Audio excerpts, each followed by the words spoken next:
The opening was really important, I guess, as it always is, the where you go in and the way you go out. And this shows the drones being used. It's quite a sort of rich drone, which again is this sort of shifting sand on which we float the rest of it. And the core melody is this traditional Armenian duduk, which is such a beautiful, haunting sound. And that was the original recording that I used and then built around that melodically.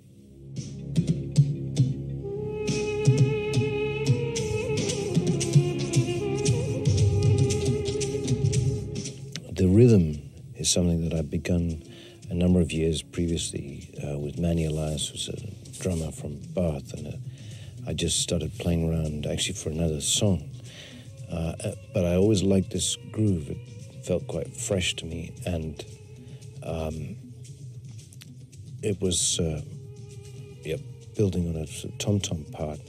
And this Egyptian percussionist, Hossam Ramsey, that I began working with on the project, we overdubbed a few times to thickening up and developing the rhythm.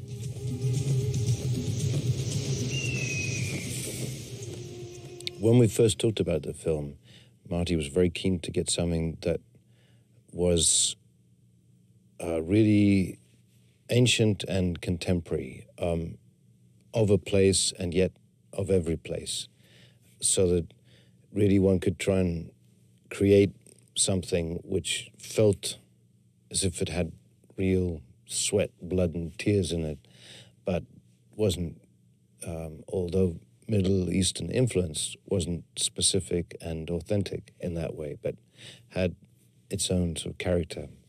He and I were both very keen to avoid some of the musical cliches of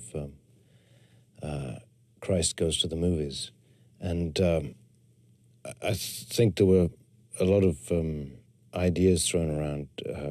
Marty had some strong opinions of some people he wanted me to integrate, and whose work he wanted me to play with. And I spent some time in the National Sound Archive trying to do some research and educate myself a little bit. And although, I didn't try and master Arabic scales, I was just trying to soak in some of the feelings and find key performers who I thought could bring power and passion. Shankar has an extraordinary instrument which was specially designed for him, which is a sort of double violin, or like a sort of violin, but they're beautifully made, and he can get very deep, sort of resonant sounds out of it, and he knows how to work with the electronics too, so that the range of sounds that he can get from it is extraordinary. And the thing I particularly like about it is that he can also focus on the breath coming out of the strings, and he does that better than any other player I know, in the sense that he uses that, so in fact, so almost to the exclusion sometimes of the main body of the note. So you have this really delicate, fragile, quivering sound.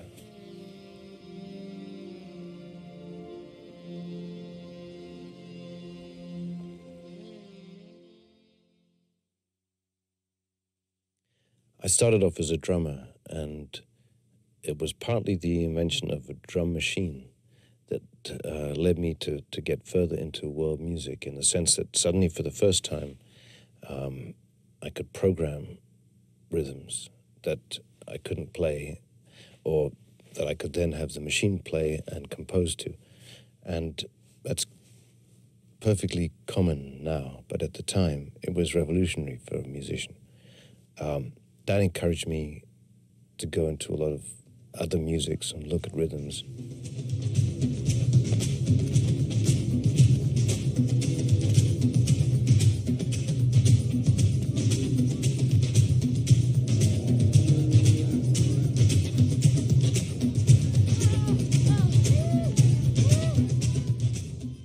I find it very hard to say no to an interesting diversion or distraction.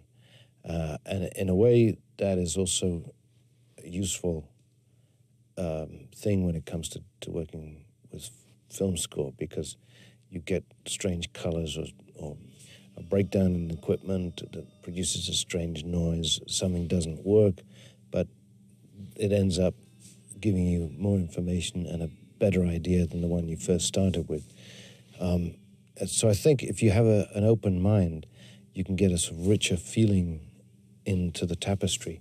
I'm not someone like many composers who has one single idea that is very clear and they go after that and follow it down. I throw a lot of things out, spiral around, and then come in towards a center if I find the path.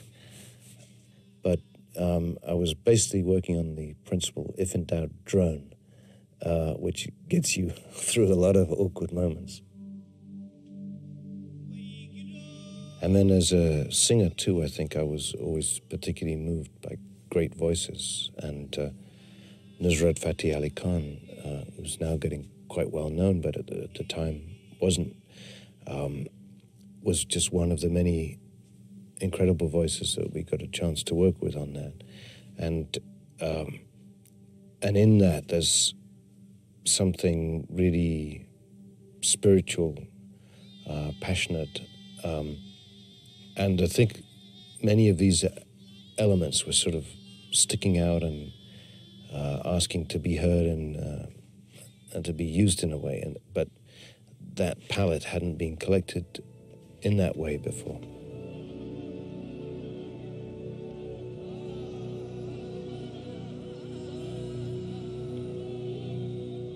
I think my favorite cue in the film is the piece that was called Passion, which is when Christ is carrying the cross through the city. And this, I knew from when I'd gone out to visit the set and Marty showed me that section that this had to really get it more than any other scene, because it was a precursor, obviously, to the crucifixion.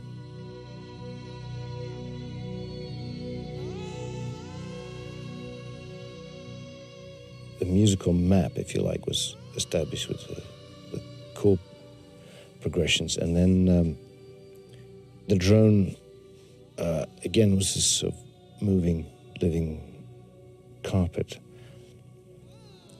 In a way, it was a little like floating over this scene, because the camera's also got these views from above. So through the music, you should feel as if you've taken off, as if in a dream, and you're floating above this scene and perceiving it really with all sort of richness and full color of a dream state, that lucid dream state.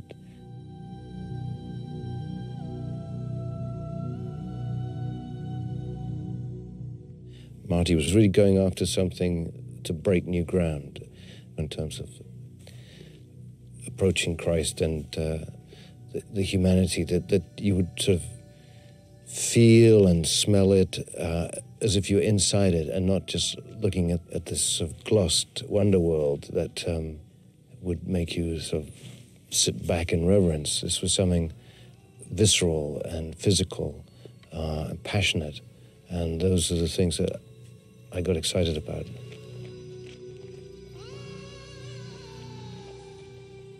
And it has the extraordinary singing of Nusrat Fateh Ali Khan, who I think is the best qawwali singer in the world, and perhaps, you know, one of the best, if not the best singer for my taste. It's so passionate, and qawwali music is Sufi music, and Nusrat comes from Pakistan, and it's obviously spiritual music and devotional, and I think just can lift things up to extraordinary heights.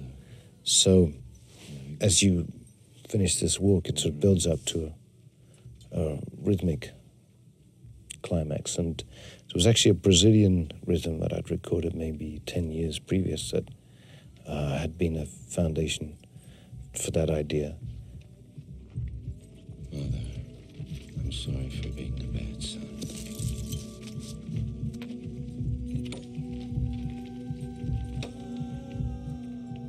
The interplay between the violin, between Nusrat singing, and then the English choir boy Julian, that was the thing that I think I was most satisfied with in all this work.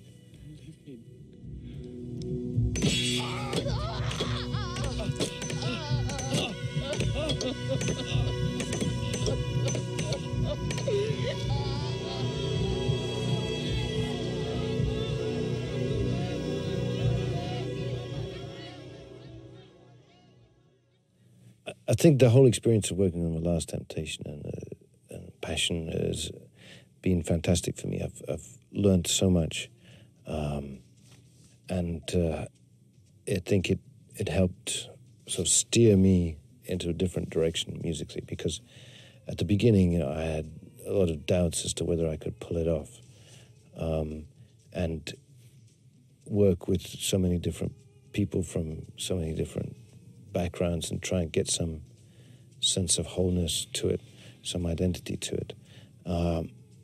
And I think Marty was very good at encouraging people that he works with to push themselves. And it's, I think, changed the way that I approach things now in my own work. So it's been a great experience.